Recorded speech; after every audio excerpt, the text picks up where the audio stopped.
There's an additional problem for Ron DeSantis. And the problem is that there is a malaria outbreak in Florida. Now, you might be saying, David, that really has very little to do with Ron DeSantis. And there's also some cases in Texas and But there is a very specific reason why this is a problem for Ron DeSantis, and we're going to talk about that. Newsweek reports Ron DeSantis under pressure as Florida malaria cases spread.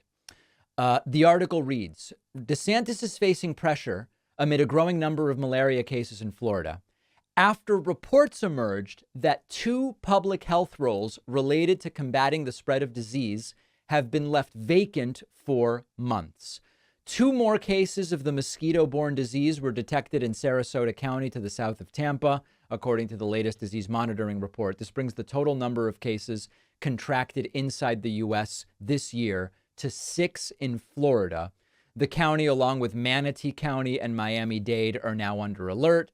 This is the first time in 2 decades that the disease caused by a parasite has been locally acquired rather than linked to international travel. The one reason why this is related to Ron DeSantis and bad for Ron DeSantis is because there are 2 public health roles related specifically to combating the spread of disease that have been left vacant for months. Now, you can make the argument, even with those 2 roles, you're not going to prevent 6 cases of malaria. And I'm with you. I don't know that you are going to prevent 6 cases of malaria because you fill 2 roles that are empty. But this is another example of the disregard and the indifference to properly staffing these roles related to health. Florida's been having problems with this. They had that wacky Dr. Ladapo, anti-vax kooky doctor at the helm during COVID, firing the woman who was putting together that COVID dashboard, all of these different things. So it makes them look terrible. Now let's talk about malaria a little bit. Malaria is a mosquito-borne disease. It doesn't only affect humans, it can affect other animals. It's caused by a parasite, which is transmitted by the bites of infected mosquitoes. When the mosquito becomes infected and then bites an infected person and then goes and bites a non-infected person, the mosquito is spreading the disease. The parasite enters the person's bloodstream, goes to the liver, infects red blood cells. Now, malaria is usually not directly contagious from person to person unless there's contact of infected blood.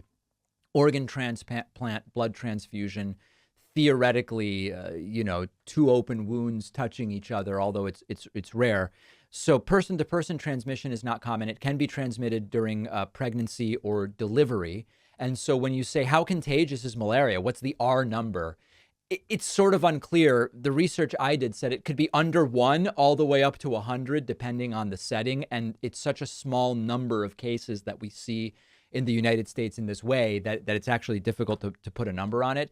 Diagnosed by a blood test that can detect the presence of the parasite, malaria is treated with anti-malarial drugs such as chloroquine, mefloquine, and other drugs. Depends on the severity, depends on the type. If it is untreated, can cause severe complications and death, including complications can include swelling of the brain, fluid in the lungs, organ failure, anemia, a low blood sugar, coma, or death. Ugly, ugly stuff. The first approved vaccine for malaria is known by the brand name Mosquirix. And as of a few months ago, it's been given to about 1.5 million kids living in parts of the world that have moderate to high malaria transmission. Are 6 cases in Florida reason to panic? They are not. Are 6 cases in Florida, when there are 2 open positions, thanks to Ron DeSantis, a political problem for him? Potentially, very much so. All of these stories, we will have follow-up discussion, and you're able to comment on them on our Instagram, on our YouTube channel, and on our TikTok. Make sure you're following us on those platforms.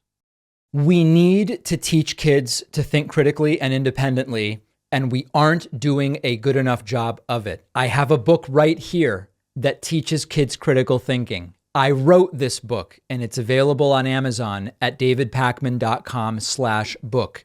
This is told through the story of a kid detective. The idea is critical thinking, thinking independently, is like solving a mystery. Getting clues, evaluating them, thinking through scenarios. The right knows that when kids think critically, they don't end up being Republicans when they're adults. And that's why they hate teaching kids critical thinking. This book alone won't solve the problem, but it will get kids interested. Get a copy, Kindle, paperback at davidpakman.com/book.